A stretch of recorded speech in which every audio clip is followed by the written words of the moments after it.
Ruthie Blum. She's a former advisor there, actually in the office of the Prime Minister of Benjamin Netanyahu. She's now the senior contributing editor to the Jewish News Syndicate, and that is also the landing page, jns.org. Ruthie, just back to the misinformation that seems to be propagated in some of the Western press over here, the legacy media. I know that the new ambassador, Huckabee, came out and really blasted it. Do you have any idea what's going inside Netanyahu's office to counter that? Well, listen, the internal politics, as you know, it happens in the United States as well, as I just pointed out. Mm-hmm. There are disputes within the U.S. administration as well. And in the Israeli government, which is a different system, it's a parliamentary system. So there has been a lot of rumblings recently about whether the government was going to fall because members of Netanyahu's coalition threatened to bolt. They have now retracted that. So in the meantime, the government is not falling. And Netanyahu, he's not only fighting a seven-front war, but he also has to deal with his internal politics in the Israeli parliament and in his coalition. But so far, he's managed that because he is quite a phenomenon, I must say, in that respect. Yeah.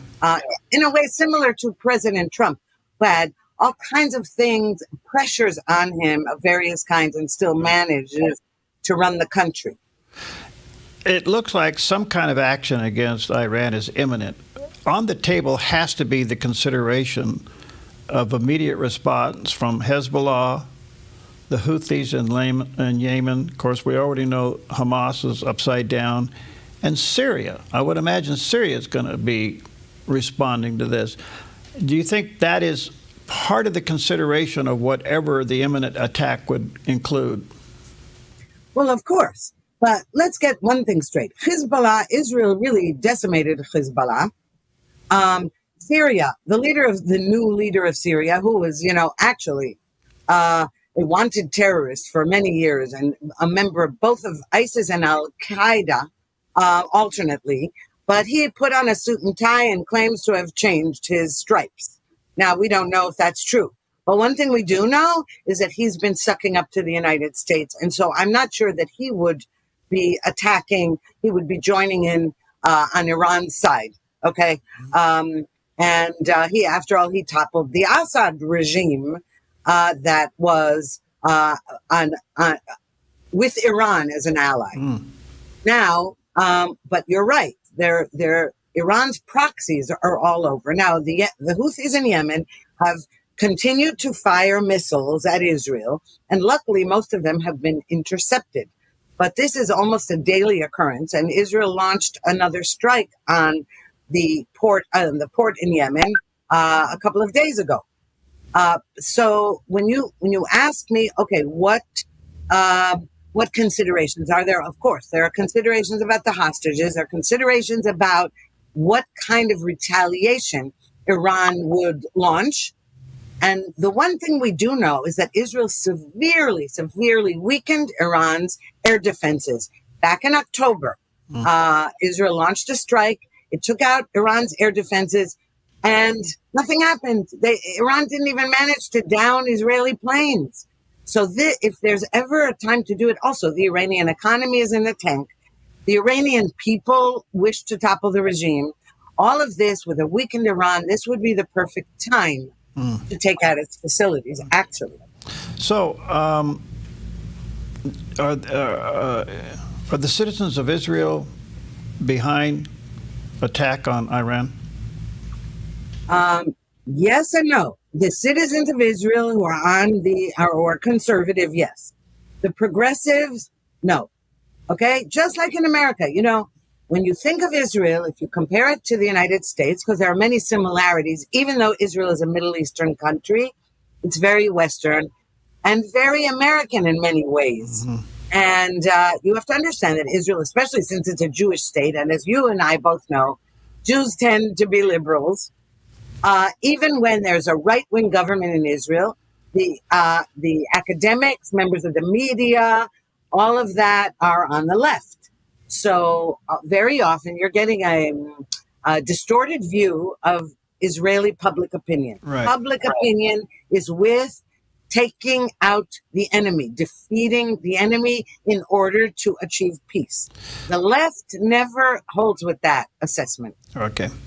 That's parallel to the United States, no question about Exactly. it. So let me ask you this. It would seem to me that Israel and the United States, whatever the attack is on Iran, has to be significant so that whatever retaliation would be planned couldn't be carried out. So it would seem to me, and I say this cautiously, that it would have to include a regime change. Yes, but not from outside. The only regime change that will work or anything is that for the Iranian people to overthrow the regime, and making the regime weaker, especially by taking out its nukes. The same thing with Hamas, like taking the food distribution away from it, etc. Doing that helps the Iranian people to do it. That's not that America or Israel have to topple the regime. No, from outside, it's no good. It's got to come from within.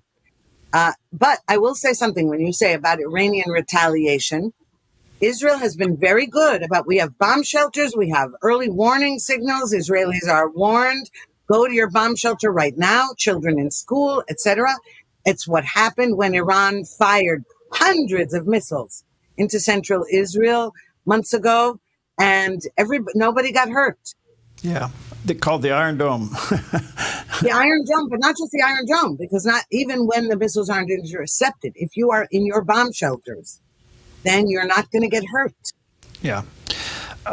Back to Syria just for a moment. If some kind of scrimmage occurs with Iran, would that give Turkey a little bit of a heads up to go in there and to take Syria? You know, that's a major concern.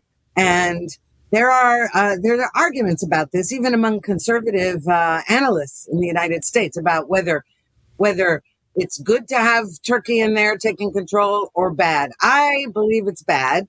And yes, Turkey is a very big, very large concern, because you see, Erdogan is one of those leaders who wants hegemony in the Middle East. And he is a radical Islamist as well. Yeah, because I guess the mystery from us is why have we tolerated Turkey to be a member of NATO? I have to tell you, it puzzles me. And it's a shame, because Turkey, in the pre-Erdogan days, Turkey was a whole different kettle of fish. Mm-hmm. And, so I don't know what's going to happen with Turkey.